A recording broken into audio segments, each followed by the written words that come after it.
Hello നമസ്കാരം. Big boss Malayalam season 7 ഇന്ന് രാവിലെ മുതൽ റെന ഫാത്തിമ ആര്യൻ വിഷയമായിരുന്നു ബിഗ് ബോസ് വീട്ടിൽ പ്രധാന ചർച്ചാ വിഷയം. കുറച്ച് വഴക്കുകളൊക്കെ ഉണ്ടായി ആദ്യം. പിന്നെ റെന പോയിട്ട് സോറി പറയാനൊക്കെ പറയുന്നുണ്ട് നമ്മുടെ ആര്യൻ്റെ അടുത്ത്. ആര്യൻ ആദ്യം പറയാൻ തയ്യാറായില്ല. പിന്നീട് എല്ലാവരും ഈ വിഷയം അറിയുന്നു, എല്ലാവരും ഇടപെടുന്നു, അക്ബറും ജിസേലും ഒക്കെ ഇടപെടുന്നുണ്ട്. അത് മോശം ഇൻറ്റൻഷനോടെ അല്ല എന്ന് ആര്യൻ പറയുന്നുണ്ട്. നമ്മുടെ ബെഡിൽ അവൾ കയറി കിടന്നു, അതൊരു പ്രൊവോക്കായിട്ടാണ് ഞാൻ അവിടെ ചാടി കയറിയത് എന്നൊക്കെ നമ്മുടെ ഇവൻ പറയുന്നുണ്ട്. ഞാനും അത് ജോക്കായിട്ട് ചെയ്തതാണ്, അല്ലാതെ മോശം ഒരു ഇൻറ്റൻഷനോടെ ഒന്നും ചെയ്തതല്ല എന്നൊക്കെയാണ് ആരും വീണ്ടും പറയുന്നത് എന്ന് പറഞ്ഞിട്ട് അതൊരു ഡെമോൺസ്ട്രേഷനൊക്കെ ചെയ്ത് കാണിക്കുന്നുണ്ട്. ആ സമയം റെന ഫാത്തിമ കുറേ കരയുന്നുണ്ട്. ഓരോരുത്തരും അവരുടേതായ അഭിപ്രായമൊക്കെ പറഞ്ഞു. അനുമ്പോണും മിന്നിയൊക്കെ നമ്മുടെ ആര്യൻ്റെ പ്രവൃത്തിയെ തെറ്റായിട്ട് തന്നെയാണ് കേട്ടോ കാണുന്നത്.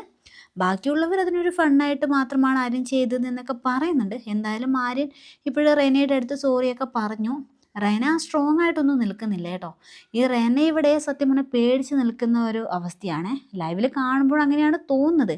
അതായത് നമ്മുടെ ആര്യൻ എന്തായാലും ഒരു മോശം ഇൻറ്റൻഷനോട് കൂടി ചെയ്തതാണെന്ന് തോന്നുന്നില്ല. നെവിൻ അവിടെ കിടക്കുന്നു. ആര്യൻ നമ്മുടെ നെവിനെ ചവിട്ടി എഴുന്നേൽപ്പിക്കുന്നു. അപ്പോൾ റെന പോയി കിടക്കുന്നു. ഇവിടെയും ആര്യൻ സത്യത്തിൽ റെനയുടെ അടുത്ത് എഴുന്നേറ്റ് പോകാൻ പറഞ്ഞാൽ മതിയായിരുന്നു. എഴുന്നേറ്റില്ലെങ്കിൽ പുറത്ത് കയറി കിടക്കുമെന്നൊരു ജോക്കായിട്ട് പറഞ്ഞാൽ മതിയായിരുന്നു. അങ്ങനെ പറയുമ്പോഴും നമ്മുടെ റെനയുടെ സ്വഭാവം വെച്ചിട്ട് റെന മിക്കവാറും ചാടി എഴുന്നേൽക്കാൻ എല്ലാ ചാൻസ് ഉണ്ടായിരുന്നു. പക്ഷെ എന്ത് ആര്യനോടൊരു മണ്ടത്തരം കാണിച്ചു കേട്ടോ.